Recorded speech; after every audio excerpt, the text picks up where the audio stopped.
The Considered Life by Stefan Boublil. Chapter 6. Work. Every year around the end of the Gregorian Reformed calendar, we inevitably feel the need to look back, if only between passing the bottle of Prosecco and noticing how quick little Susie has developed, at all the deeds, good and otherwise, of the last 365 days just spent on this earth. And yes, you have to admit, as I do every year, that things are not exactly going our way. As a matter of fact, if we were to Excel sheet the past 12 months, we would probably find the I'm an idiot column bloated to morbidly obese proportions, and the I'm doing great is not so much. Sure, we're hopeful for next year, but ultimately, and predictably, we are unsatisfied. So to you and myself, let me say, let's get off our asses.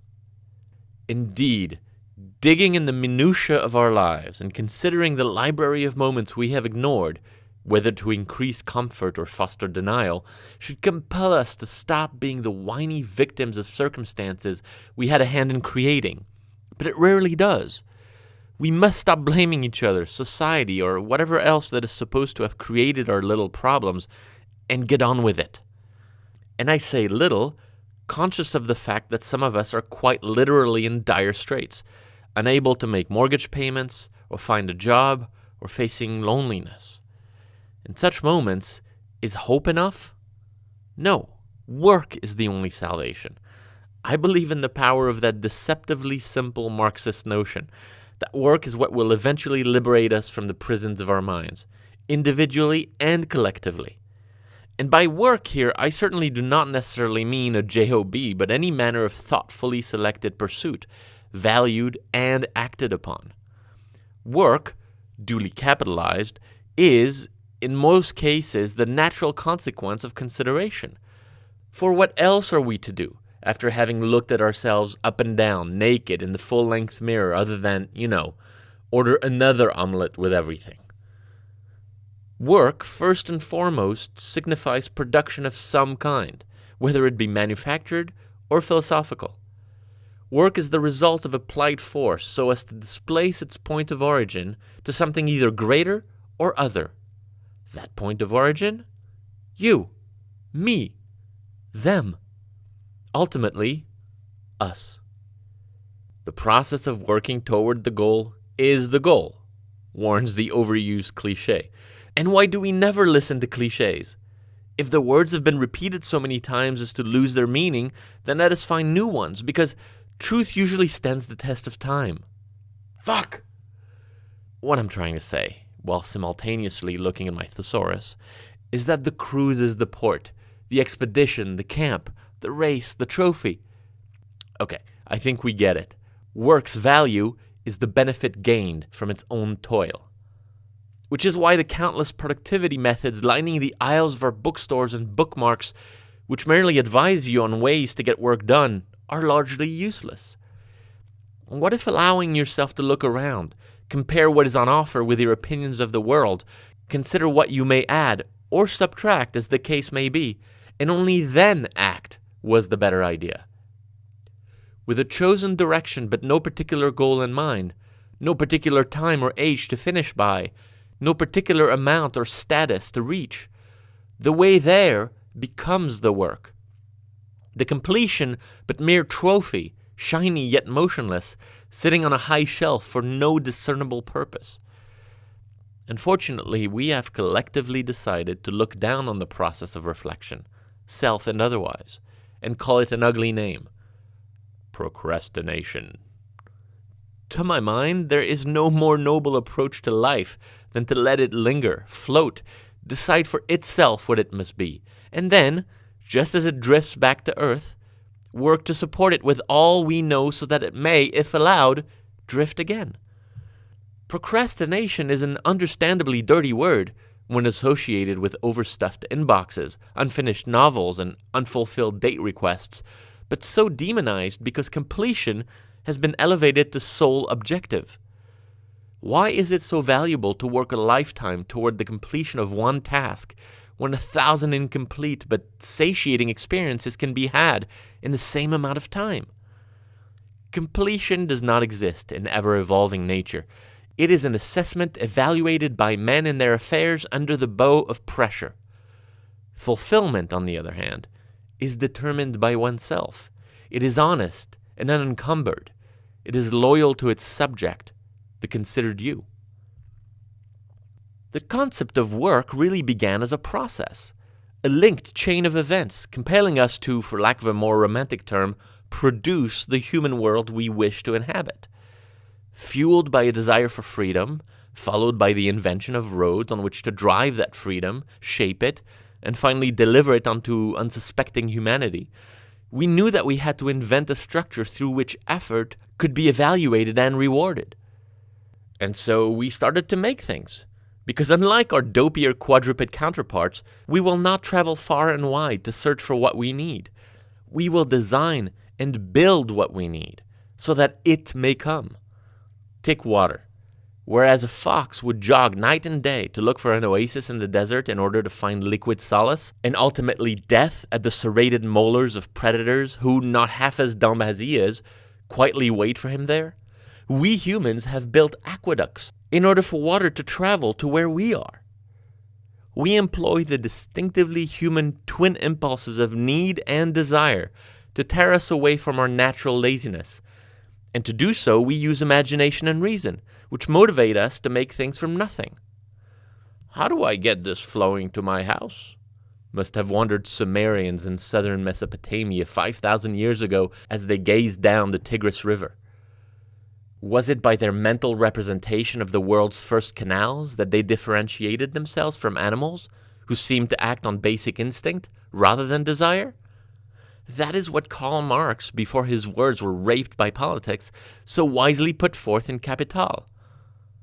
That, quote, a bee puts to shame many an architect in the construction of her cells, but what distinguishes the worst architect from the best of bees is this, that the architect raises a structure in imagination before he erects it in reality, unquote. I know. Damn. And after those feats of imagination comes production, which allows us to project whatever we see inside, outside. It is that creative and visionary power that lures us to produce the means to our prosperity. We realize that by having paid attention to a specific set of instructions that led us down this path, we have accessed moral dominion over nature, because we have indeed created something from nothing, like the God. And we have used our intellect to do so. As such, we suppose that we must be a pretty special species, right? Pandas can't do this. As I said, get off your fucking ass. So what's the first thing you're going to do? Put down this book, fire up WordPerfect 7, and add proficient in Serb to those special skills that impress so much in interviews. No, I think you misunderstand. The work I speak of may invent a job, but certainly does not ask for one. More often than not, in the now civilized world, we are sadly defined by our jobs, not the other way around. The first question asked of strangers just introduced at orgies, be they corporate or Roman, is still, so, what do you do? For some reason, we have set up our world so that there may be a finite number of careers that one can line up for. But even with variety within job categories, specialties and subspecialties, most people eventually find their niche and consider themselves set, even feel indebted to the professions they choose, almost as if betraying them would mean betraying their identity. Arguably, there is no reason our jobs shouldn't define us, because we hope that relationship will be for life. But much like the mates we choose, rarely do we spend much time at the ever so important fork in the road to ponder the eventual need for change. Why indeed not at least conceive of a life started as a doctor, continued as a cook, and ended as a DJ? Or vice versa. Simply put, we do not allow ourselves to think that way, for it might disrupt the good system we have in place. Rather than thinking of jobs and careers as lifelong, a rather depressing notion, could we not agree that we are multifaceted as a species by definition? That we have multiple likes, loves, passions, skills, multiple ways of looking at our context, and collectively decide that past is indeed prologue and in dire need of chapter 1 to finally start? Why keep approaching production and the sustaining of life in the same way the Puritans did? The community we have set up, you and I, does not have to work that way. Not having had the opportunity to pay for a Stéphane Boublil-directed movie at your local Cineplex, as of this writing, does not make me a failed filmmaker. Not having had the pleasure to thank my maker at the Grammy ceremony for the platinum status and respect of peers bestowed upon my risky concept folk soul double album does not make me a failed musician. Not having parlayed my knack for technology into an app that tracks your position and calls your address book for better ad placement, all the while convincing you to connect to people you allegedly have something in common with, does not make me a failed 2.0 leader. Tentative fluency in these various languages actually makes me polyglot. Ironically, my whole life has been continual avoidance of jobs, which has created enormous amounts of work. From violin to piano to drums, from literature to philosophy to theology, from photography to film to theater, from architecture to branding to designing experiences, all I have ever wanted to do is learn, amalgamate data so that, much like C-3PO, I could serve any master I happened upon, however far-flung the galaxy. The Apartment, the company I created with Gina Alvarez, was born to try and financially profit from such disparate specialties, but most importantly, to share with the world, then confined to Crosby Street in New York City, that life doesn't have to be about any one thing, that it all matters, that it all means something. The worn furniture, scratched CDs, new clothes, half-eaten casseroles, tubes of toothpaste, and friends strewn about a typical apartment. So that is what we created, an apartment, lived in, used, fit not for a king but us, a young married couple whose likes ranged from Eames to Tylenol gel caps, all of which appeared, unashamed, on display and for sale. When someone agreed on our choices and made a purchase, we might restock, but then again we might not, reconsidering instead the importance and value of that object in our lives at that time. As a result, people came not just to buy, but to stay, to watch, to live in the cocoon crafted to our specifications, but sadly not, to our accountant's despair, for maximum revenue. And to some extent, it worked. As such, the task of finding a remunerating occupation became not about what I do, but about who I am, digging through the data accumulating day by day, the only way to satisfy all the parts of myself that, in turn, hopefully satisfied the needs of others. I am a glorious generalist, wishing for 1,000,000 experiences before I die, in lieu of perfecting one. Stretching the gum, my father once called his way of looking at life, taking one thing you do well and working on it for as long as you can. The path to success he explained to me, even as he was generously funding mine. But being successful in one area of life has never been of much interest to me, for it is a standard set by others, didactically assumed to apply to all. I would rather stretch to be a person of value, on my own terms, defined only by what I consider in life to be of merit.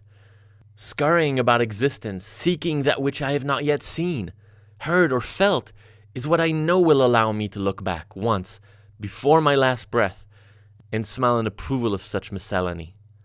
That is my considered life, a search for consistent heterogeneity, which is exactly how you might have described our apartment at 101 Crosby Street on July 3rd, 2000, at the unlocking of our door, stepping inside to see a space filled with various objects, with little more in common than the fact that I saw them, each, as an important part of my life. From Citizen Kane playing on the television, to the tomato soup with a hint of balsamic ready for you on the dinner table, to the two-tone toothbrush resting on the bathroom sink. As much could be said about the good people we eventually hired to work with us and provide the services the front window boasted we could. Having never employed anyone, I looked then at the process not as a review of skills, but a vision of life, theirs. At a point in time when every skill can reasonably be learned by anyone and talent seems but a casual prerequisite, what I always look for are not workers, but people. stories to tell me that I have not heard before, people with opinionated perspectives, not about what they do, but who they are. And I do not meet too many of those.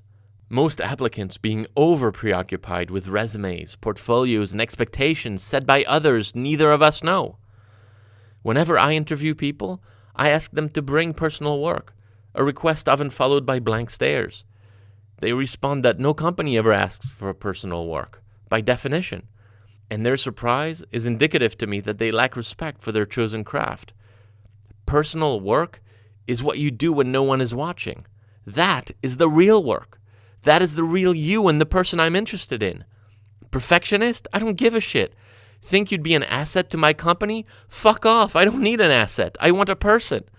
When you tell me that you're a graphic designer by trade, but knit sweaters on the side because that is what you love doing, as a few people have, I ask, why don't you knit sweaters then? Why are you wasting my time and yours printing resumes and looking to land jobs you'd rather not? The few who come in, a bit dazed from the street or naive from their parents' house, curious of all and anything, able enough but not too much, those constructive in their fear of the world are the ones who are hired. And for them, we provide a mode of transportation that makes stops, mostly unscheduled, in the worlds of design, architecture, film, branding, music, beauty, love, and life, in which we allow ourselves to be tourists. So together, we visit. There is no shame in being a tourist until you feel ready to push for the future that feels right for you. But do not pretend to be pursuing your lifelong dream just to fit in. Something I see every time I peruse those resumes sent to my office to render unfit judgment over. That pretense, which is used more often than people would admit, is what prevents you from seeing the other sides of you. People seldom think in terms of practical happiness, but in terms of success and ambition, and that makes them part of the problem, which is why we don't think we can knit sweaters for a living. In point of fact, considering your life reveals a multitude of opportunities for self-determination, since we inhabit a world of self-fulfillment where permissions do not have to be granted anymore. An example is my friend Gary's struggle as a filmmaker in the late 90s. For 10 years, and even after winning a Student Academy Award and co-writing a script picked up by Mr. Francis Ford Coppola right after we graduated, he still had to be granted the permission to create by the moneylenders. Not a euphemism for Jews. Today, the situation is quite different. Armed with equipment equaling that of a small independent studio, and a pool of talent as easily accessible as it is disposable, he now holds the means and distribution channels at his fingertips. And he is using them. All he or anyone in his enviable position needs is a good idea. Or 18. Now, with the tools that are manageable disposal, there is a test of will at play. That which hands the petitioner the tools of his fulfillment, using his now considered life and no more excuses to lie waiting for the phone to ring. If you cannot summon the strength to rise to that occasion, you, indeed, are the problem. I am tired of people blaming factors external for not being able to pursue their vision. Lack of access or money no longer presents obstacles as it once did. All that is required is a conscious understanding of what you want within your context and finding the corresponding actions. If you do this correctly, then there is no longer a divide between work and play. It is all life. And when you keep it interesting, you will not just have found a way, finally, to enjoy work. You will be enjoying life. Your activities will no longer define what you do, but who you are, at least for this section of the mortal coil. As Thomas A. Edison said it, better than I ever could, what you are will show in what you do. Unquote. Freedom is the prize, and unlike the liberty educated by the state, nobody can ever take this one away. The obligation comes from you, and if you put yourself through pain, it is because you want to reach a certain level of knowledge, skill, fame, power, or wealth that is unattainable without such sacrifice, the terms of which you will know in advance, since you created them. Of course, as you now discover your heretofore neglected parts, you may have to integrate the group, abide by its chain of command, due process, and deadlines. That is our contract, I guess. but the choice to leap is still yours. You may feel constrained having to work for someone, but that is the narrow view. For in the macrocosm, you are merely living your life, doing it for yourself. Work is not a modern form of willful slavery. It is a selfish act, powerful and freeing, all the while building a 401k. Why the hell wouldn't most people be happy with that trade? Well, maybe because we have been made to believe that work should be painful to be worthy. Not so far-fetched a lie, since often working is, well, hard. But let's not allow misplaced dissatisfaction to define work for us. It is simply a means. To what end? That's for you to decide. I appreciate the thinking behind pushing our young to understand early the power of money, responsibility, and fitting within the ranks of a hierarchy that will teach them the behavioral rules of the working life. But showing up to your first stockroom or laundromat around age 15 feels a bit premature to me. Starting, as I guess one should, at the bottom of some ladder, the only thing that is quite clear quite quickly is that, depending on your relationship with authority, you will comply or not, you will acquire skills or not, you will come back with Grandpa's rifle and shoot everyone or not.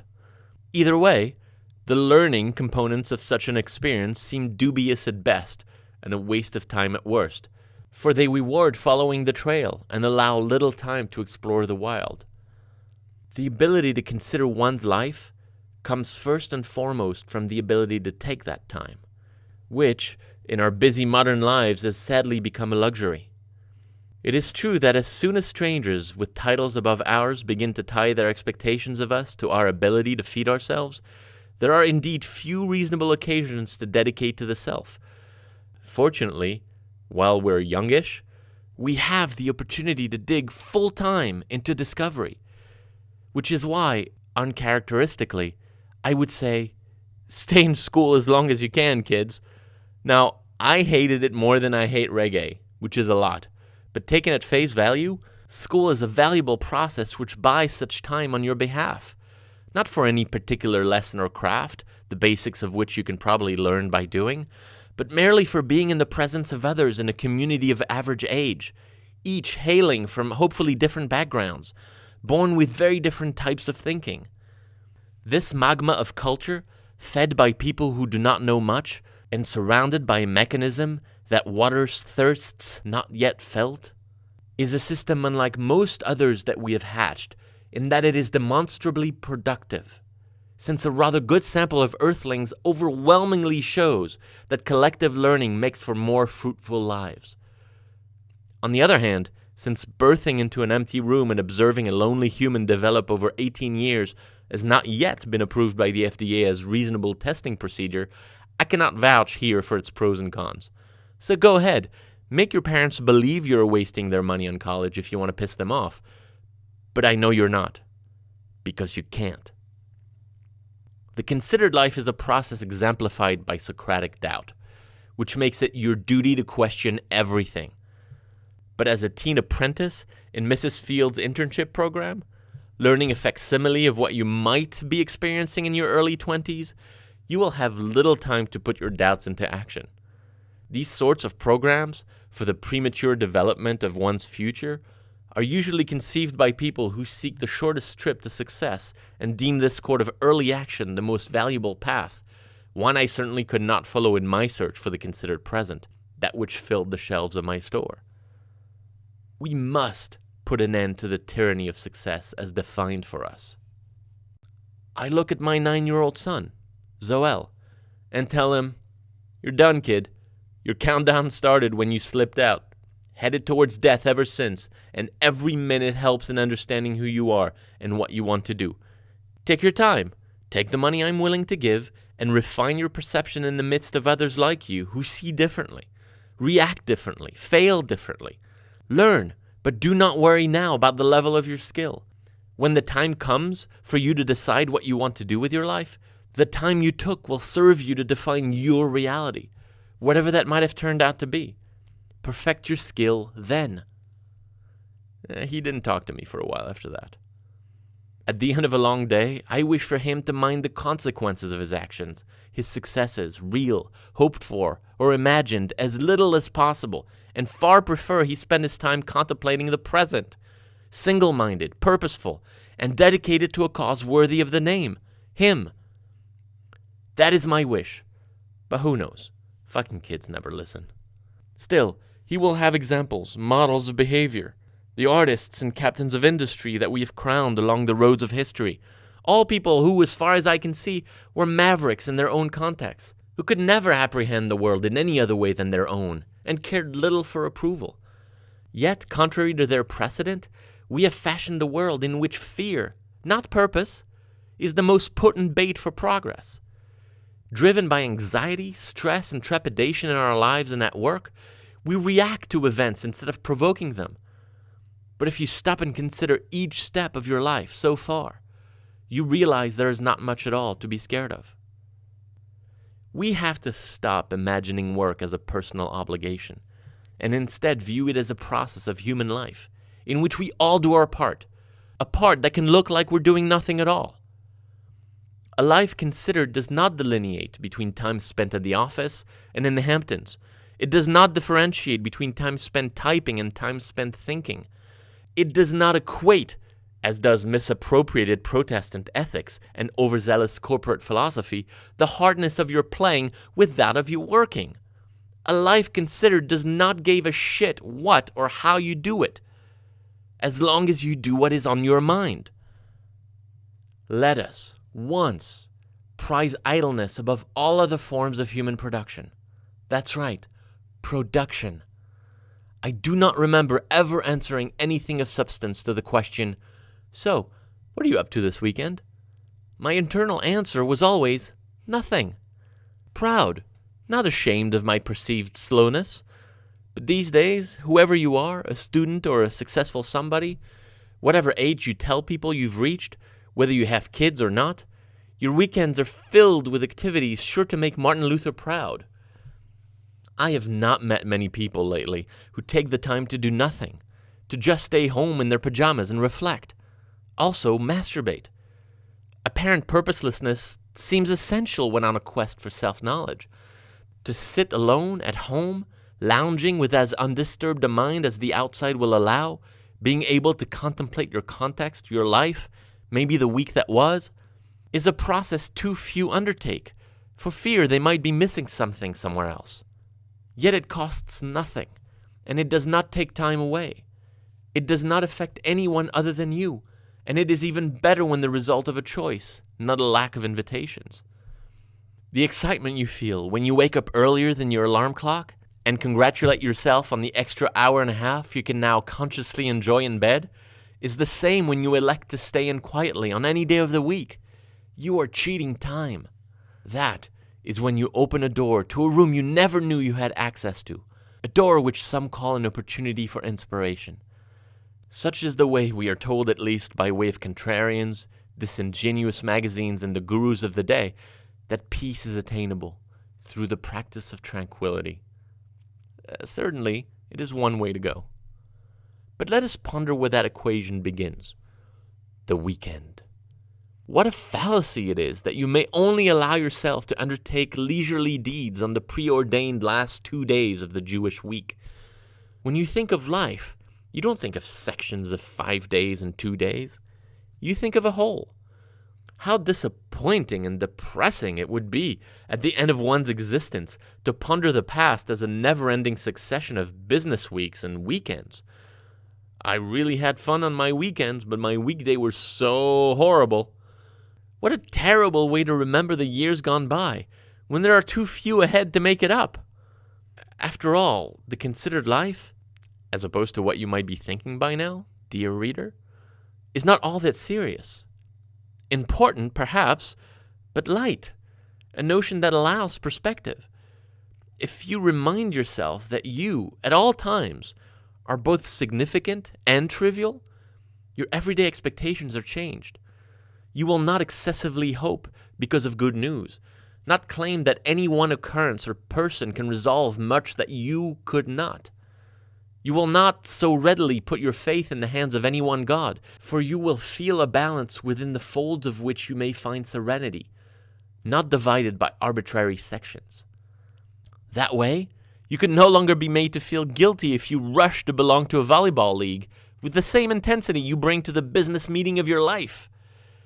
The problem is that the places of work and leisure have been confused, for we have willingly signed an implicit document with the rest of humanity that we did not bother to read, as usual. Allow me. That document simply states that in exchange for basic liberties, housing, intercontinental travel, the sweet saxophone stylings of Mr. Kenny G, tomatoes in winter, indoor plumbing, farting apps, Citizen Kane, a dial tone every time you pick up the phone, relative peace, 10 commandments, multi-speed vibrating wireless cock rings, guns, $100,000 speakers, tofurkey, higher education, and Hummers, we promise to give up the time it takes to adequately question ourselves so that we may pursue success, what a singing caniform once called the bare necessities of life. See? Simple give and take. Why else would we work so hard than to play our part in the silly merry-go-round we call modern civilization? Why else would we blame our ills on the nebulous concept of society when we are right there, free to do something about it? We do not, alas, and it seems we shan't, because we just cannot shoulder the responsibility. What's that? Oh, because there's no time? Because today's technology-crazed world demands too much of you? But shortage of time is not a new problem. Do you think the farmer in 1137 had more time than you do to reflect on how he could change his lot in life? Do you think he had ample brainstorming sessions while almost killing himself on the wheat fields in order to give the majority of his earnings to the asshole duke, who, in return, kindly let him live? I don't think so. This is a problem we have had since, well, fire. We are often overtaken by our ambitions, our jealousies, our emotions, delaying action in the process, and have dearly paid for such shyness. In fact, time, or lack thereof, should never be blamed, for in and of itself, it actually has little value, only in terms of what we do with it. Still, people ask for extra, not really understanding what they are asking for. We invented time, and are in absolute control of it. Time does not exist. There is no such thing. We may know for sure that the sun and moon set and rise with some regularity, but that is the end of it. We made it up as a measuring construct, and it depends on us, the individuals, to take the time to make time for ourselves and discover what lies within. A quest which should be intensely personal and start with observation, which does not have to be of the meditative kind. Living one's life in a continuous way, undisturbed by matters of designation, is the lab to which you are the assigned guinea pig, an experiment during which you discover what and who brings you joy. And the more you experiment, the better you amend your own constitution, the more willfully you take risks. Whether you have found your sense of meaning to best be displayed in an artistic manner or an accounting one, at the end of the day, you will discover that where there is joy, there is fulfillment. It should not just be part of your life, it should be your life. Are there any creatures born like this, who live considered lives without any need for reminders or dogma, whose every step has immediate impact? Unlike us, who throw away words, actions, 20 years of our lives resume building. Let me, if you will, paraphrase the well-known parable of the fisherman on the coast of somewhere, who would go out to cast early in the morning for just a couple of hours, and come home to eat his catch. It would be enough fish for his family and maybe the neighbors to share. One day, a visitor who had been observing from the confines of his luxury resort knocks on his door, a Harvard MBA on vacation. From the height of his Gucci flip-flops, he unceremoniously lectures the fisherman on what he perceives to be a waste of time. "Why?" asks the pleasant angler. "Well, I've been watching you," responds the creepy tourist. "What are you doing? Only catching fish for 2 hours in the morning? You could be doing this a lot more. What do you do with the rest of your day?" The fisherman says, "I come home, I take a nap, I make love to my wife, I play with my kids, I play with the dog, I have a drink with my friends, you know." And the New York native retorts, "That makes no sense. You should take the money you have so far to build a bigger boat and catch more fish, which you will then be able to sell at a little market stand to start. If you reinvest your profit, soon enough, you'll hire people to do the fishing for you and build a small number of stands all over the country, which would multiply your revenue by a factor of 100. The fisherman replies, "Why would I do that?" Flabbergasted, the scholar answers, "Isn't it obvious? So you can retire and then do whatever you like. Make love to your wife, spend time with your kids, play with your dog." Exactly.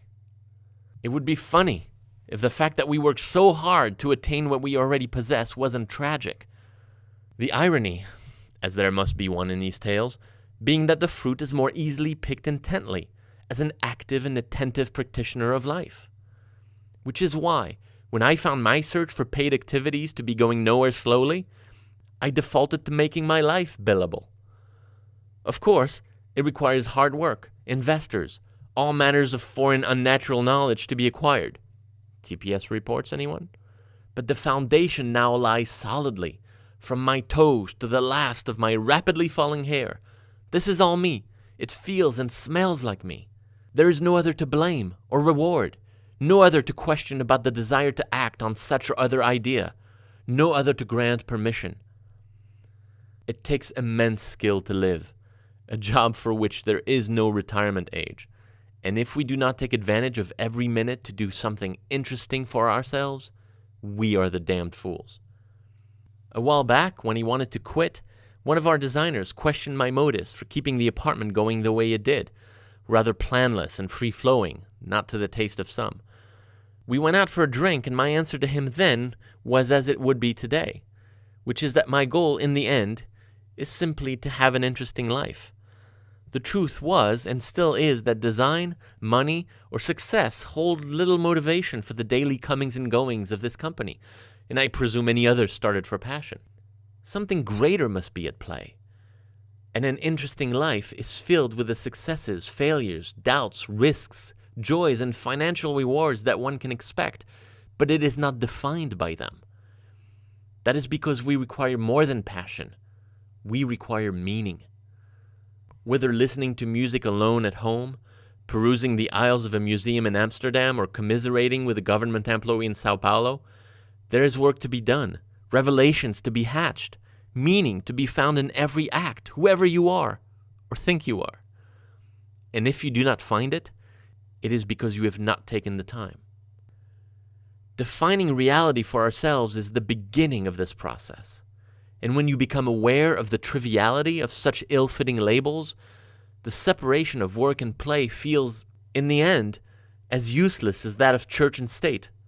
A nice idea, even perhaps necessary for the functioning of society, but ultimately one that does not account for the fluidity of human existence.